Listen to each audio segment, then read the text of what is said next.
So today, in honor of the end of Women's History Month, we're going to be talking about all oppression is connected, and we're going to be using some of the questions from our More Perfect Union Parent Cafe in a Box deck. This deck is based on the 5 protective factors, and it really helps us start talking about where social justice and parenting intersect. So it's got a bunch of really great questions, and I hope that you will participate as fully as you feel comfortable with. I'm Robyn Harvey, and I am joined with me by one of my chief mentors and my boss, Alexandra James-Okochi, and I'm so excited. It's always fun to be together. Always. We are, and we have these conversations offline as well, so this will be fun. Yeah. All right, thank you. And we have the wonderful Selena in the background. She's going to be providing our tech support for us today. So she'll be posting things in the chat for you to link and to click on, and the questions. And we really appreciate her being here with us today. Thanks, Selena. Thank you, Selena. And you can go ahead and go to the next one. So just while we're having these conversations all together, if you could just keep in the back of your mind the agreements. These questions are a little bit challenging, and they could make us feel uncomfortable. They're a little bit next level, and I really challenge you to embrace that feeling of uncomfortableness and to lean in today. Lean in listening, lean in contributing, and I think that we'll all learn from each other. I know I'm excited to hear your answers to these questions, as is Alex. When we were going over them, we were excited, like, these are great questions, and we all have a lot to learn in these. So the first question is, how do you keep yourself strong in the face of an ism, like racism, sexism, that impacts you? And remember, you can raise your hand and Selena can unmute you, or you can just go ahead and type and bring your voice into the room. That way, either Alex or I will read it out loud and we can get going. So Alex, how do you keep yourself strong in the face of an ism?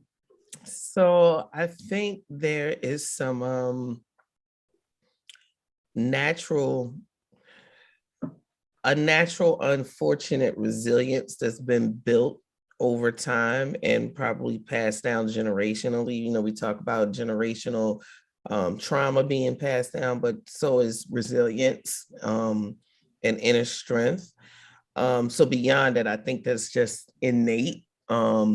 Because we always hear, and I like to highlight that I think resilience, especially with the whole field of epigenetics, leaning towards not just talking about what we consider to be things that aren't good that are passed down, but how strength and creativity and resilience is also passed down. So I think that's a baseline. I think also because I have been a really intentional student of,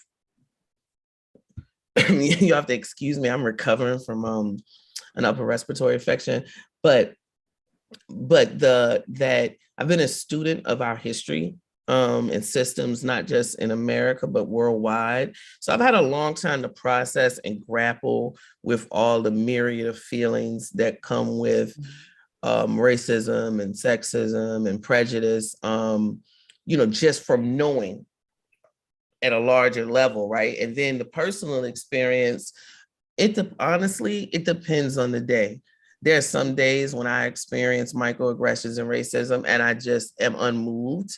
And there are other days where it bothers me and I have to bring myself back to center. And how I bring myself back to center is to think about the resilience, to think about the beauty of my community, to be hopeful around the people that I see who are actually experiencing this paradigm shift and wanting to be, have these conversations and take our understanding to the next level. And then it's my spirituality and creativity, because it can be harsh, particularly a lot of times getting re-traumatized or reactivated when you see these clips around police brutality. And there's a lot of them that they never make it to the news. You see them on social media.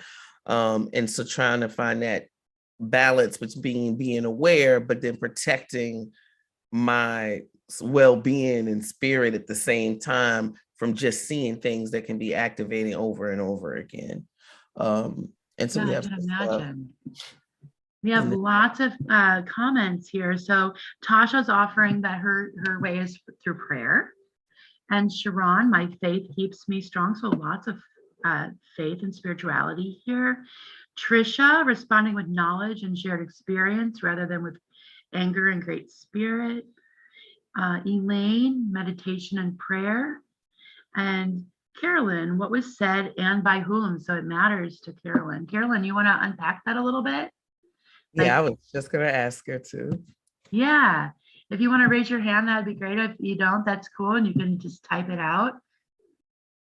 I'd love to hear like what's the rule in your head. It's all very personal. And I would have to say, like, isms that I've dealt with, obviously I am a white woman. So racism has not like affected me personally, but it's affected me as a mother because I am the mother of Latinx children. I adopted 2 young boys. They've been my family for 20 plus years. And when they are discriminated against or bullied or any of that stuff, it does affect the whole family. So I had to learn, like, some people are worth educating, and I will talk to them about what was the hurtful thing or the damaging thing, because they're not always just hurtful. Some of them are just downright damaging. And then other people, like Carolyn, what was said and by whom, there's some people in society where I just, could able to brush off. But again, always cognizant that I have that luxury, that it wasn't a personal attack on me, and how to empathize and be compassionate with my kids who are dealing with this, a lot. I'm not going to say every day, but a lot. Rochelle said the support of my village, my family and friends, my faith and my resilience, which is probably innate and comes from my ancestors. I love that, Rochelle. That's beautiful. You sound a lot like Alex in that, in drawing strength from your ancestors. That's great. Anybody else? So Carolyn said, kind of piggybacking on Alexandra, do I need to explain to the person? Do I owe them a response? Oh, excellent. I know that feeling. Walking away makes the comment in, or if I need to educate and redirect the comment and break it down to educate the person or persons. Lovely. Thank you so much, Carolyn, for adding that on. And yeah, sometimes it's like, it's even worth my energy, to your point, Robyn. Like, some people you can just tell, there's people who say things that are racist, and it may have been unintentionally because they're not aware. And then there's people they know what they're saying, they know why they're doing it. And it also, to me, it just depends on what level of fight I'm ready to have that Right. day. Yeah, I'm sure. Denisha said support of my family and tapping into my own strength. Denisha, where does that strength come from? Where did you get your strength? And then Lynn said ditto on meditation and prayer, surrounding myself with friends and family that spiritually ground me, reminding myself of universal spiritual practice principles through reading. Yes, thank you, Lynn. Ashlyn's offering speaking to a close friend or family member that supports or might understand me, and praying to Jesus and grace to others. Thank you, Lynn. Carolyn said, absolutely. Yep. And then Denisha said therapy and self-awareness to know I'm truly powerful when I remember innately who I am. Maria says my faith.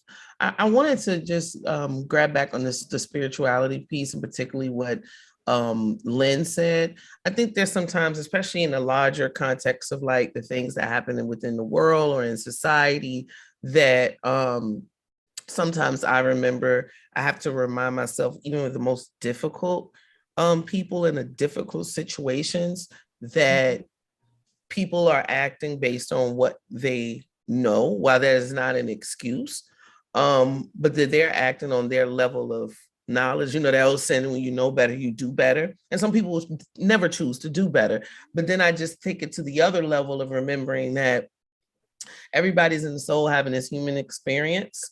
And so this is the role, for whatever reasons, history, environment, et cetera, that they're playing. And then I try to remember the 4 agreements that it really isn't about me, that it is also about their ignorance or their lack of self accountability. And so then just try to like hold the space for myself. It does depend on how egregious it is, just to be honest, because if it's something extremely egregious, I've had a hard time walking away. But that's just my spirit of fight against injustice. And then it will be like, we're going to go toe to toe about this situation. Because especially if it involves my children. Yeah, that's when it becomes another level for me, because I want to show them this artful balance, right? But I also want to show them you stand up for yourself, you advocate for yourself, and you defend yourself, when necessary. Yeah, I think that's beautiful, Alex. And I think that any loving parent has to teach those, but especially those people who face isms. Yep. Lynn said, yeah, balance is huge. I always say it's an artful balance, Lynn, like it really is. And it's kind of what I think Carolyn was saying. It can become circumstantial and on a case by case, basis. And then sometimes, quite honestly, if I've had these conversations in a professional environment, if there's something going on and I'm just over it all, sometimes those are the reasons why I don't respond. Like I just don't have the energy. Like I just don't. And I want to shift and be around my family, talk to my friends, listen to some good music, think about something positive, which becomes, and this is really sad because it's like, it's so normalized that it's almost in the same thing. Like if you have like just something outside of an ism and someone does something negative or, arrogant or etc. And sometimes you're just like, the day is over. Let me deal with it. And it shouldn't be like that because that's showing like a level of just it being heir apparent all the time. Yeah, for sure. Denisha said therapy and self-awareness to know I'm truly powerful when I remember innately who I am. Maria brought her faith in. Sharon said, I was going to say sometimes just making people aware that what they may have said or done was offensive. Lynn said balance is huge. Jennifer said, when I witnessed racism, I like to remember we're not free until we're all free. And I'm starting to learn how to take action. That's great.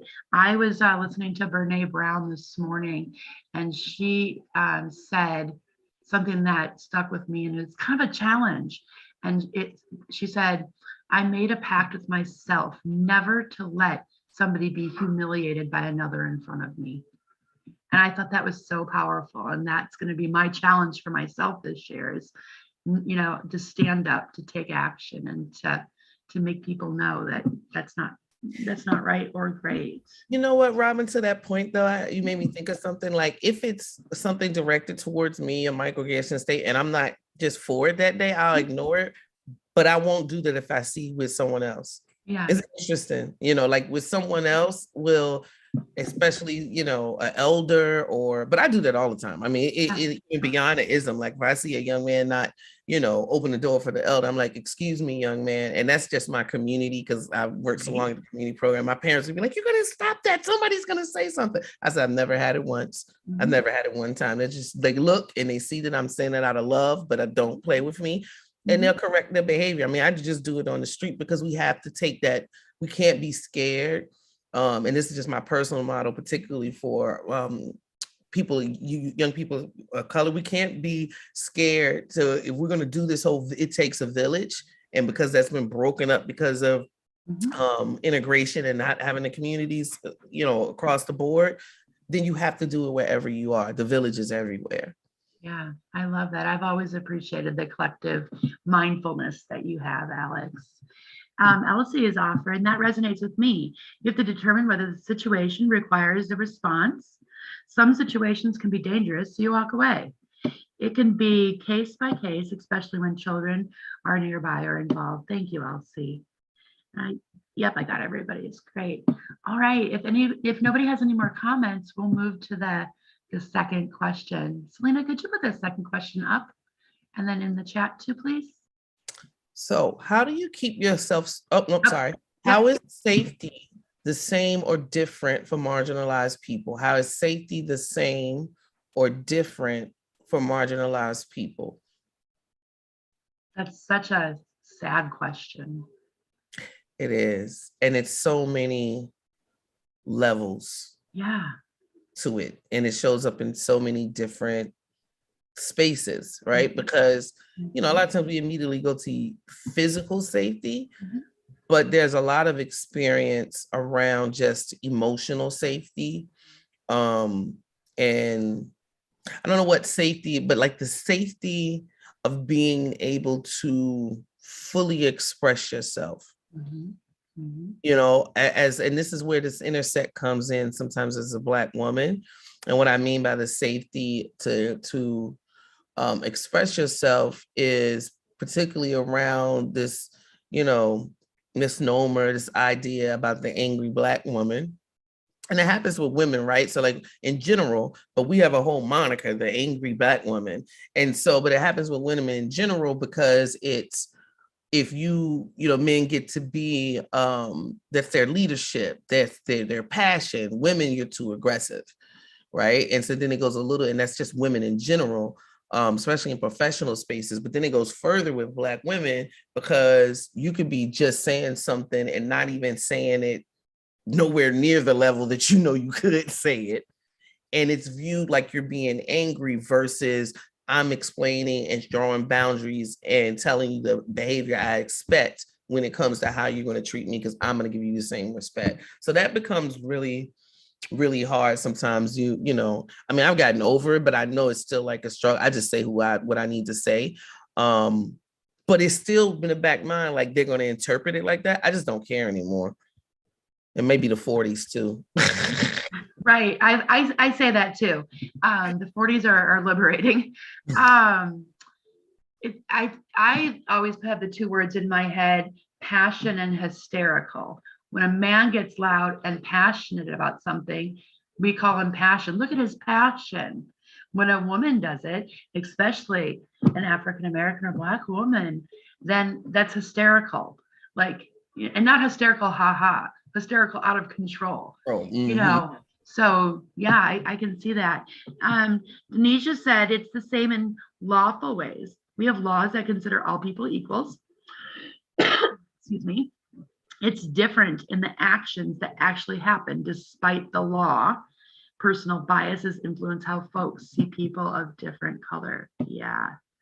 Yeah, Rochelle says self-expression for a Black woman is challenging because if we are passionate when we speak, or do it sometimes as being misconstrued as being angry. So there's a fine line on how we express ourselves. And then Carolyn says safety comes first because the aftermath can be dangerous or harmful, an overall label of who you are told by others, what they expect of those people. Yeah, and Tricia said different for marginalized people because of what you can safely say and do. I'd love some examples of that, Tricia, if you could offer them. You can do that verbally or you can do that in chat again. And then Lydia, I think of physical safety and how for some people being in specific locations can be dangerous simply because of their color or appearance. With being marginalized, there are also fewer voices of defense after something dangerous has happened. Yeah, unfortunately, that appears to be true. And then we do have a hand raised. Oh, we had a hand raised and I missed it and they took it down. You had your hand raised and you really do want to speak. Oh, Jennifer Johnson. Selena, could you unmute Jennifer Johnson, please? Hi, Jennifer. Hi, Jennifer. Hi. Hello, ladies. It's just so hard sometimes to put these things into words. So it's harder to write it. It's harder to talk about it. So I raised my hand, put my hand down, but I'm going to try. Just that one, this safety, like my physical safety and emotional safety is something I personally do not have to consider a lot of the time. And that is privilege.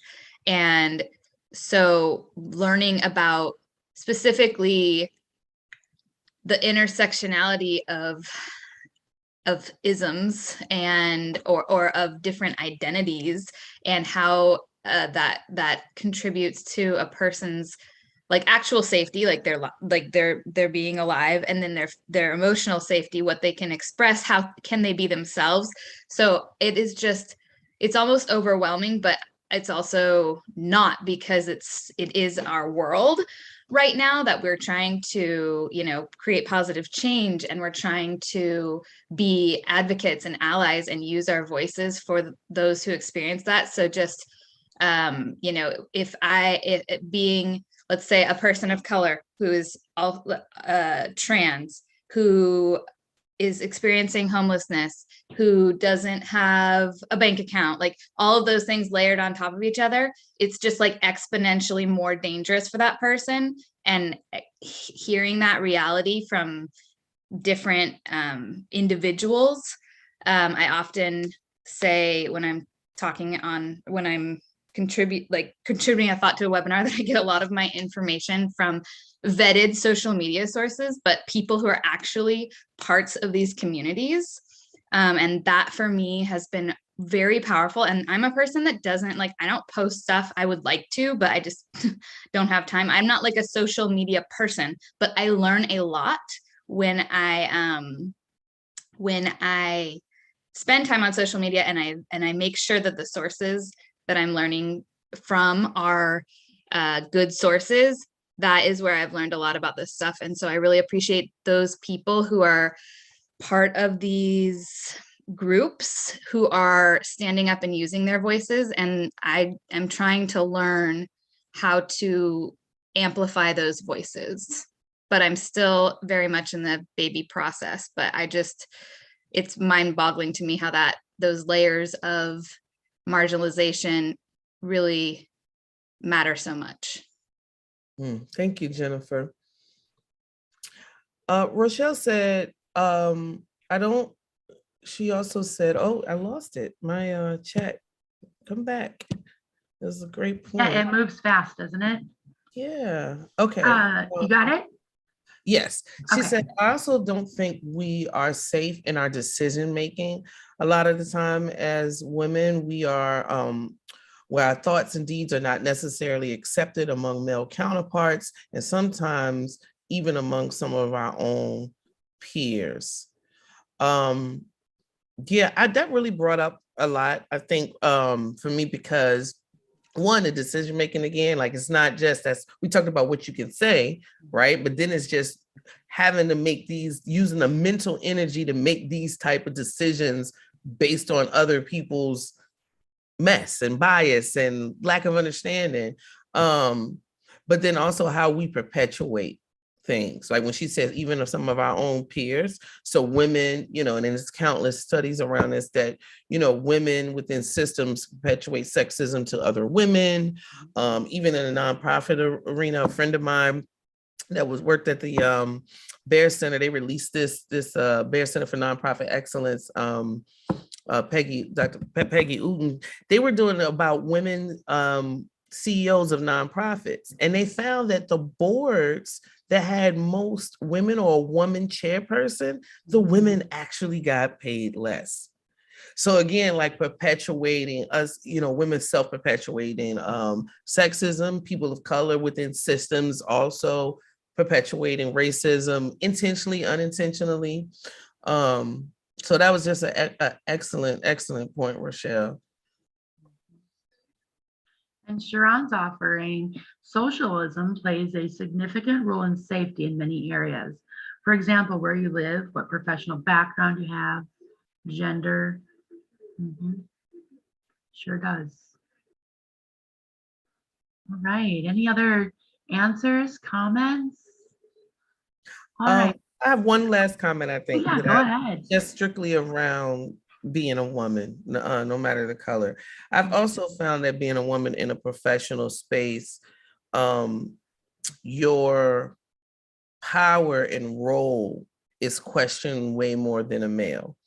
And I've talked about this before, but I've been in spaces where if I was with my male counterpart, the assumption is that the male counterpart is automatically the supervisor and my supervisor.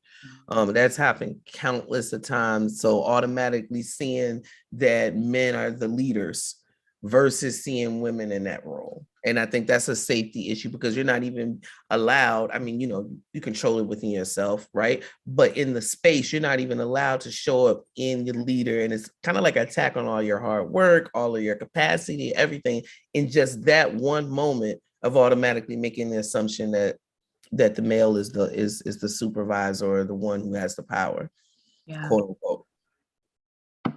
Yeah, and Gresham's offering marginalized people are always shamed for even showing up as their authentic self, even with all their credentials / credibility to excel. This might make them question their safety. Yes, Gresham, excellent point. Oh, goodness. Right. That's the what we tell, and I'm not sure, Gresham, you can weigh in if it's the same in the Latinx community, but there is this adage, you got to be twice as strong, twice as smart, twice as this, and we raise our kids like that, because of the reality of society. Like, you have to do more, faster, constantly. Yeah. And then Trisha is saying patriarchy still is out there. Yeah. Yes. Strong. It is. All right. Well, thank you. Selena, you want to put the third question up in the chat? So how do marginalized people demonstrate resilience? What does this look like in communities? I can't wait to hear the answers around this one. Tell us about your communities. How do they demonstrate resilience? What are some of the things that are building people up, allowing them to bounce back?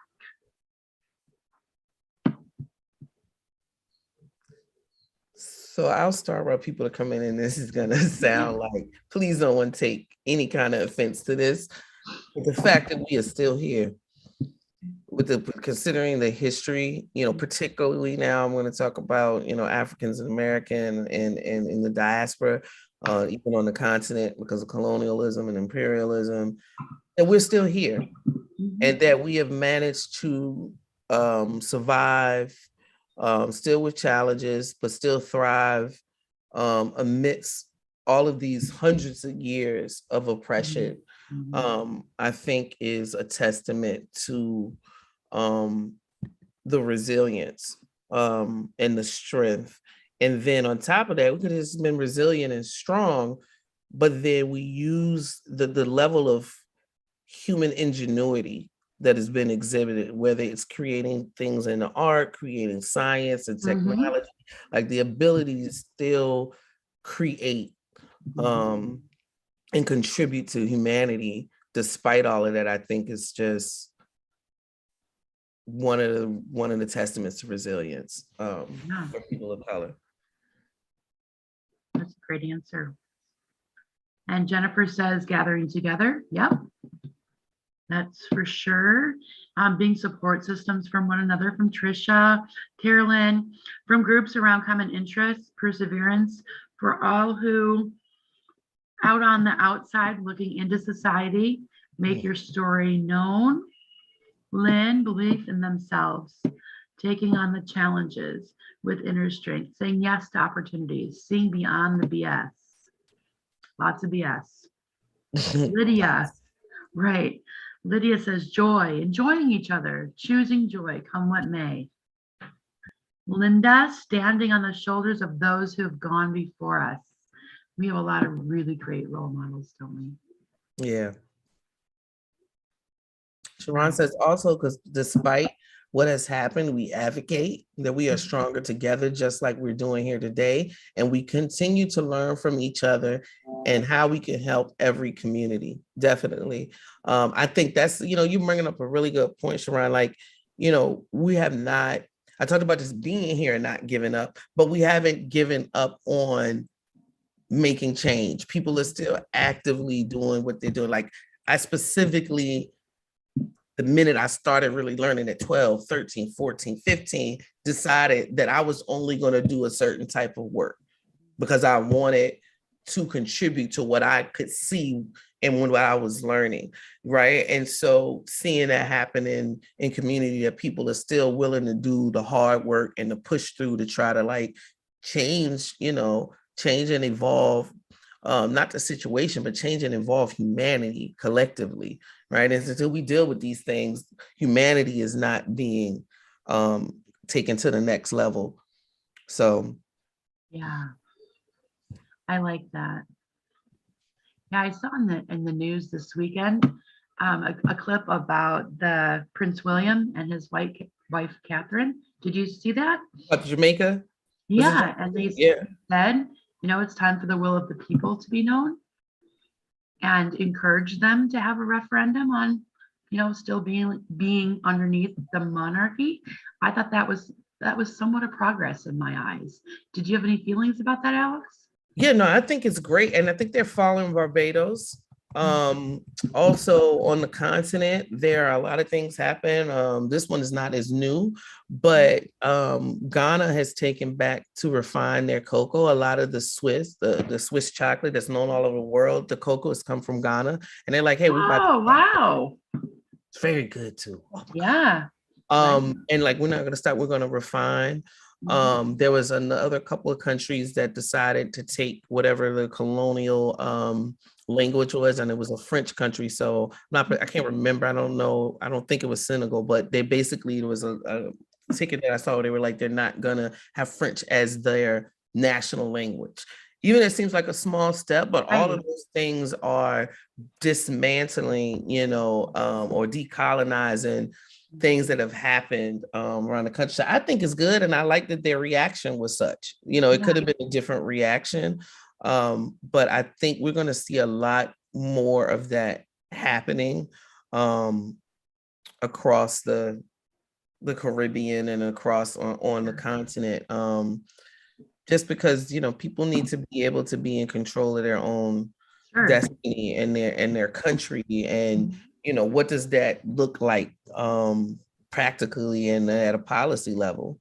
Yeah. And I was thinking about things in preparation for this webinar today. And I was thinking that those protesters were showing resilience.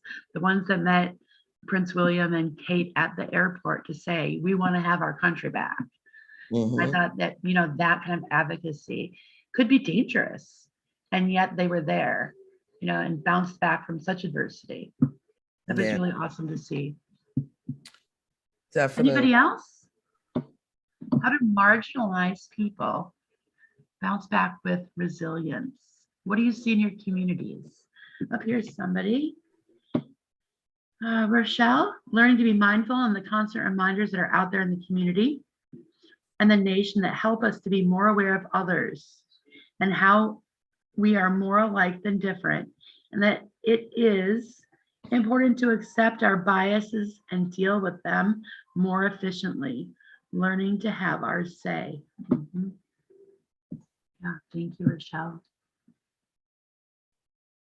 All right, Selena, you want to go to our last question? This kind of brings parenting. This last question brings parenting into this. So what conversation? Oh, what was that? There was one last comment to end it off. Oh, I'm sorry, I didn't see it. Yep, Sharon said also we have used these life-changing moments to come to the table and start talking about all the isms more. Definitely. Yeah, Sharon, we're hoping to kind of do that in this platform quite regularly, is give people an opportunity, to lean in and have these conversations that are forward moving. Thank you. And then our last question for today is, what conversations have you had with your children? And they can be your children, they could be children in your life, that give them a different perspective than what they learned in school. Yeah.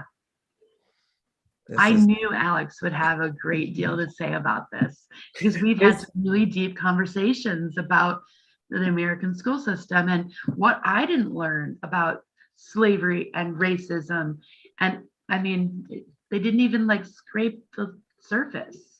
And let alone, I have a huge problem, which is why I tried to do a lot of work with my children, that they start with the enslavement of African people, right? And I know they're trying to do this timeline, but it's very unfair, because the psychology of that for a young Black child in elementary school that they're doing that without showing them the contributions of civilization, et cetera, pre the enslavement of African people. And so I did a lot of work with my daughters, and with just a lot of conversations. So we've had some incidents where, you know, they are my daughters. I have identical twin girls, and they're 15 now. But when they were in middle school, you know, they would say like, well, how can Columbus discover America? Because my mom taught me that the people were already here, you know, and unfortunately, they've had really good teachers that haven't had in that space, that it wasn't so overwhelming, as far as the way I got like weird calls or anything. But there have been definitely other, I've had to constantly fill in the gaps, like constantly, like, okay, yes, but this. Yes, but this. So to the extent, like, you know, how the parents are like, oh my God, this homeschool with COVID. Like I've been doing that this whole time, because I want them to be more evolved. And so there's a constant of having to make sure that they aren't being programmed, and in the process that program is attacking their self-esteem, you know, and making them retreat, because that quietly happens if you don't have another voice explaining the other voices and perspectives, you know, in history. Yeah, I was going to say that one of the things that, like, as far as this conversation goes on marginalized people, one of the things that I always talked about, especially during Black History Month, when the focus was so there, was that slavery was a white person's problem, that the Black people were the victims, and that, you know, the people who were breaking the rules of humanity were the white people. And I did have a teacher call me once and say, what did you tell your kid? And I said what I told them, exactly what I just said. And she's like, well, I don't think you should, you know, that's not how we teach. And I said, well, let's just like make a deal. You teach what your book says you have to teach, and I'm going to teach what my heart says I'm going to teach at home. And we had to just leave it at that, because I wasn't going to back down. I really wanted my kids not to see it as a Black thing. I wanted them to see it as these people, this group of people made a choice, a conscious choice to make people less than human. Exactly. And yeah, the teacher was not on board with that, but that's okay. Let's see what the community is saying. So Trish is saying, teaching my kids about true Native history, even though people see them as white because their dad is Irish, like my relatives who are on the Trail of Tears. Assimilation, what Native looks like. Yeah. Thank you, Trish. And Rochelle, I'm excited about the fact that my children are able to see the world more than I was able to. I'm 64 years old, so my history was not learned at school, but at church and throughout my community. My husband and I have tried to instill in our children how important their history and the history of others is. Important to know to enhance their worldview. I love the technology has made access to history easier. Yes, I'm in agreement with that. I'm forever looking up little random things and learning things that I never heard. And then Sharon, in 7th grade, my son went to a school that asked if they thought it was important that we should still teach Black history. In his paper, he expressed what we had to go through to get where we are, and that we are not. I'm sorry, my chat's acting weird and bouncing all over. I'm trying my best. I'm so sorry. My husband and I have tried to instill in our children how important their history and the history of others is. Important to know to enhance their worldview. I love that technology. Yeah, I read that one. Yep, you read that one. And then we missed Carolyn, though, to educate the truths of history and all levels of oppression that have occurred on all parts of the planet. And then you read Sharon. Okay, I'm sorry. They were coming in so fast. They're bouncing all over. So in 7th grade, my son went to a school that asked if they thought it was important that we should still teach Black history. In his paper, he expressed what we had to go through to get where we are, and that we're not just on the bus and marching across the bridges, because I teach them in a well-rounded way to appreciate culture. Thank you. So what's really great, like I really love the technology piece that Rochelle brought up, I have found that too. Again, I'm a student. I majored in this in college. I've been a self-student. I'm very well versed on like racism, anti-racism, the history of the world. But where I am learning and growing is around LGBTQIA plus, and it has actually been my daughters who have been my greatest teachers, because again of the technology. And then even it prompts conversations, kind of like what Jen was saying. You know, they'll come home and say, "Mommy, do you know about this or do you know about that?" Then with Carolyn, I just wanted to kind of co-sign and say, I really think, you know, and it's a weird thing. It's one of those dynamics because we haven't done a well enough job of educating everybody about the history of America. But it's so interconnected and intersected across the world that that's a whole nother, you know, level of being able to talk to your children about that and help, you know, push that forward.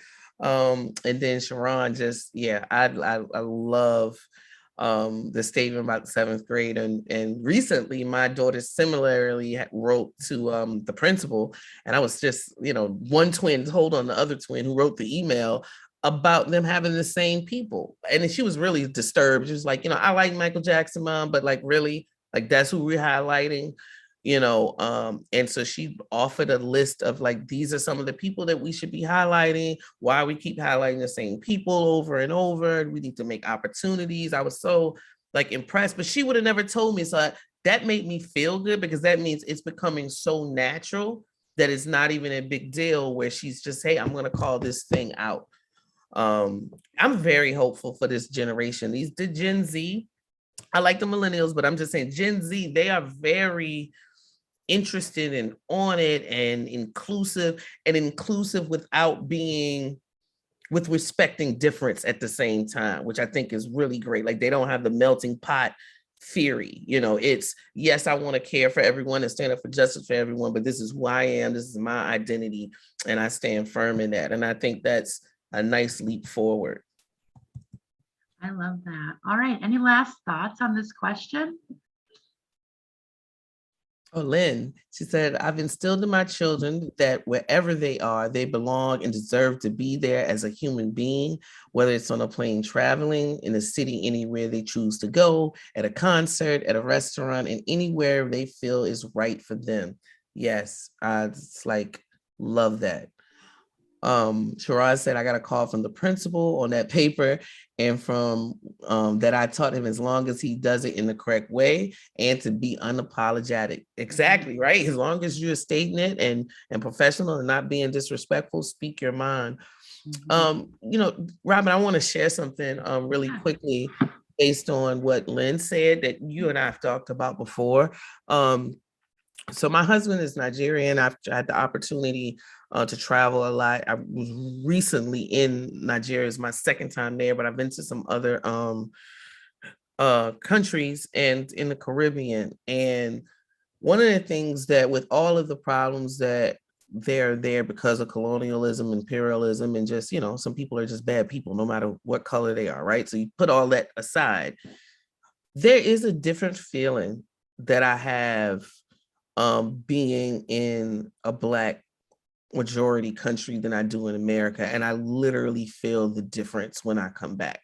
And the difference is so subtle and nuanced that the only way I've been able to really explain it about this showing up is that when I'm in those spaces, in those countries, I don't, even though you say you could think about racism, colonial prison, but it's not so apparent. Like I get to show up as a human all the time. Like, whereas in here, it's like a constant questioning of your humanity, whether it's subliminal, whether it's just a woman following you around the store, you know, whatever little microaggression, where there, it may be issues of just, you know, lower nature, higher nature, human beings that may come into play.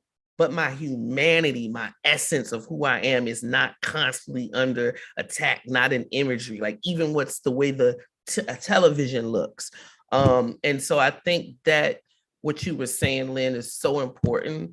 to teach children of color, to teach children in LGBTQIA plus, to teach white allies, like being able, if everybody would just take that seriously as a foundation, you know, that people have the right to be human. And we saw that it could make these other conversations and these other system changes happen much faster, because that's really what's happened. We don't see each other as our fellow human being. We see all these social constructs first.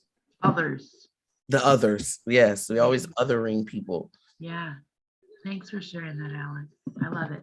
And Linda has her hand raised. So Lynn, let's go ahead and unmute Lynn. Hi, Lynn. Say cool. Love that last name. Hi, can you hear me? Yes. Okay. So I so relate to what you just said, Alex, but for another reason, kind of the opposite. Alexandra, I'm sorry. Oh, you call me Alex. Everybody calls me Alex. Okay. I've been that same experience, but I also had the opportunity to live in Australia for a year when my children were like 3 months and 1 year old, 2 years old. And what was interesting is I had a similar feeling, but for an entirely different reason. Because when I got to Australia, they didn't see me as Black woman. I met a lot of people from other different countries, Scotland, Africa. I mean, it was so diverse in the community I lived in that I didn't feel oppression, even though it was still predominantly Caucasian and Eurocentric. But the energy was strikingly so un-American. I don't even know how, it was so strikingly unoppressive, non-oppressive. And so I just had to tap in, because for an entirely different experience, I had the same kind of feeling, and I was there for a year. And I never felt it. I just never felt it. So sometimes just going to a different place where they don't have the history, the baggage. And you might have gathered I'm African-American woman by now. You might have inferred that. But it was refreshing. They were like, hey, how you doing? Can we help you with your kids? Because you're new to our library. I mean, and that was all I heard from day one. So even the medical system was so different than American. It's socialized.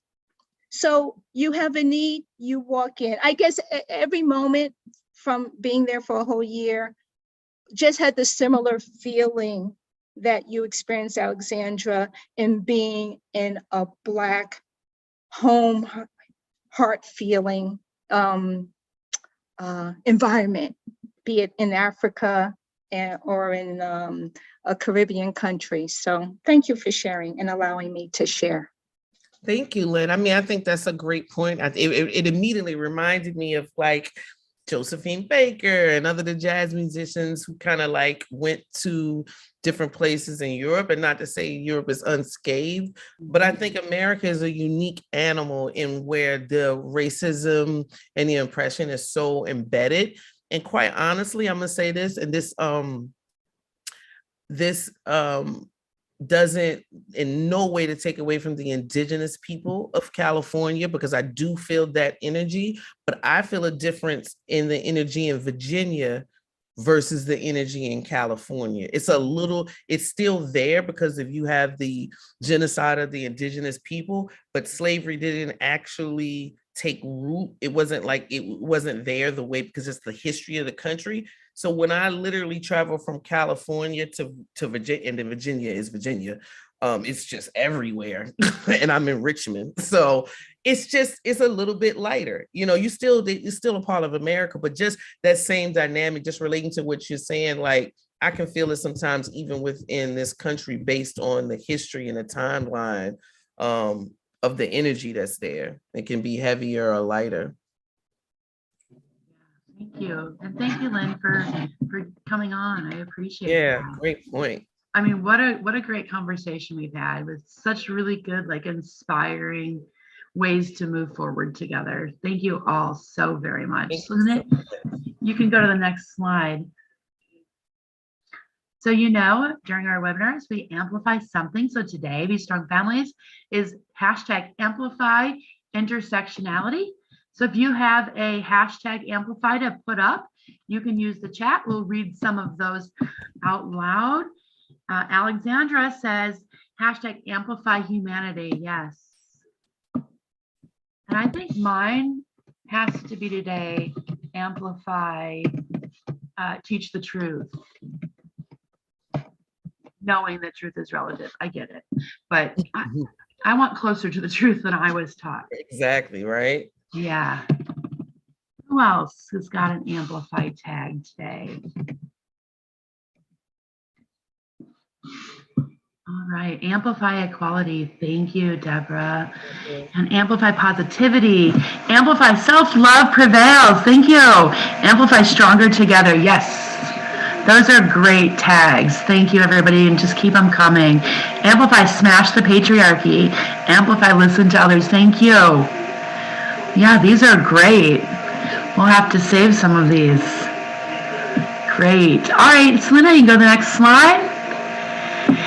Oh, amplify equality for all. Thank you, Trisha. All right, so here, amplify, we're in this together. And Carolyn, amplify the original people. That is great. So create your own conversations with a more perfect union in a box. If you are Café people, Café practitioners and hosts, you may want to consider purchasing this box. You can either go to the website at www.bestrongfamilies.org and go to our resource tab, or you can click that little QR code if you know how to do that. There is an ending poll up if you would so graciously just fill out those 2 questions. And then you can go to the next slide, Selena. Amplify. We all bleed red. Yes, thank you.